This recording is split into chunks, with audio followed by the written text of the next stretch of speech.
शराब घोटाले के आरोप में घिरे दिल्ली के मुख्यमंत्री अरविंद केजरीवाल को दिल्ली की राउज एवेन्यू कोर्ट ने 28 मार्च तक ईडी रिमांड पर भेज दिया है। यानी केजरीवाल की होली अब जेल में ही बनेगी। वहीं के कविता को भी कोर्ट ने 3 दिन की ईडी रिमांड पर भेजा है। देखा जाए तो लोकसभा चुनाव से पहले ईडी ताबड़तोड़ एक्शन कर रही है। पिछले 50 दिनों में ईडी ने 2 राज्यों के सीएम को गिरफ्तार किया है।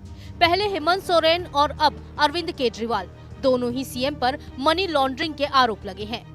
कह सकते हैं पिछले 50 दिनों में ईडी ने कई रसूखदार नेताओं को गिरफ्तार किया, जिनमें तेलंगाना के पूर्व सीएम केसीआर की बेटी के कविता, झारखंड के पूर्व मुख्यमंत्री हेमंत सोरेन, दिल्ली के मुख्यमंत्री अरविंद केजरीवाल शामिल हैं।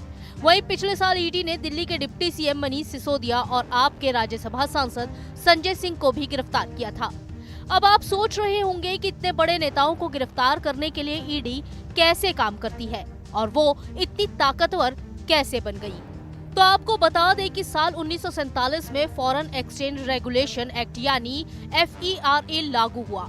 इसी के तहत 1 मई 1956 को ईडी का गठन किया गया।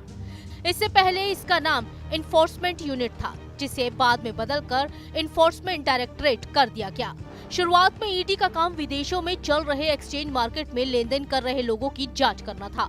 बाद में PMLA, FEMA, FEOA जैसे कानून आए और ईडी की ताकत बढ़ती गई। साल 2012 तक ईडी मनी लॉन्ड्रिंग की जांच उन्हीं मामलों में कर सकती थी जिनमें 30 लाख या उससे ज्यादा रकम की हेराफेरी हुई हो। फिर साल 2013 में इस कानून में संशोधन कर इसकी 30 लाख की लिमिट को खत्म कर दिया गया। दरअसल ईडी के 3 महत्वपूर्ण काम है। पहला है मनी लॉन्ड्रिंग, जिसमें पैसों की हेराफेरी कर कमाई गई संपत्ति की जांच करना, उसे जब्त करना है। दूसरा है विदेशी मुद्रा कानून का उल्लंघन रोकना और तीसरा है भगोड़े अपराधियों पर शिकंजा कसना, जिसमें विदेश भाग चुके अपराधियों की संपत्ति को कुर्क करना शामिल है। फिर इसके बाद साल 2019 में केंद्र सरकार ने PMLA कानून में संशोधन करके ईडी की ताकत को और बढ़ा दिया। सरकार ने PMLA की धारा 17, 1 और 18 में संशोधन किया। इसने ईडी को कानून के दायरे में रहकर किसी के घर पर भी छापेमारी, सर्च ऑपरेशन और गिरफ्तारी का अधिकार दे दिया। इसके साथ ही इस एक्ट में एक नई धारा 45 भी जोड़ दी गई। इसने ईडी को अधिकार दिया कि वो बगैर वारंट के किसी भी व्यक्ति को गिरफ्तार कर सकती है। ईडी अगर किसी व्यक्ति को सम्मन जारी करती है तो उसे बताने की जरूरत नहीं है कि उसे क्यों बुलाया जा रहा है।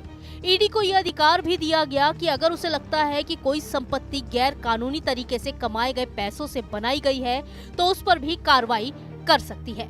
इसके साथ ही ईडी के सामने दिया गया बयान कोर्ट में सबूत के तौर पर मान्य है, जबकि बाकी मामलों में बयान कानूनी रूप से तभी वैध होता है जब उसे मजिस्ट्रेट के सामने रिकॉर्ड कराया जाता है। पुलिस या दूसरी जांच एजेंसी अगर FIR दर्ज करती है तो आरोपी के पास उसकी कॉपी मांगने का अधिकार होता है, लेकिन मनी लॉन्ड्रिंग के मामले में कॉपी देने का प्रावधान नहीं है। PMLA कानून में सबसे बड़ी सख्ती ये है कि इसमें खुद को निर्दोष साबित करने का बोझ आरोपी पर ही होता है। ऐसे मामले में जमानत मिलने में मुश्किल होती है। इसके बाद अगस्त 2022 में ईडी की पावर पर सुप्रीम कोर्ट ने भी मोहर लगाई। सुप्रीम कोर्ट ने कहा था कि ईडी देश की सबसे ताकतवर एजेंसी है, जिसमें 3 जजों की बेंच ने ईडी की मनी लॉन्ड्रिंग की जांच, छापेमारी, बयान दर्ज करने, गिरफ्तार करने और समन जारी करने के अधिकारों को सही ठहराया था। सुप्रीम कोर्ट ने तब ये भी कहा था कि अगर ईडी किसी को गिरफ्तार करती है तो उसे आरोपी को रिपोर्ट की कॉपी देना भी जरूरी नहीं है, सिर्फ कारण बता देना ही काफी है। इस तरह से वक्त वक्त पर ईडी की ताकत को लगातार बढ़ाया गया और कोर्ट की मोहर ने इसको पुख्ता कर दिया। यही वजह है कि बड़े से बड़े नेता और बिजनेसमैन भी ईडी के रडार पर आने से डरते हैं। Team news nation.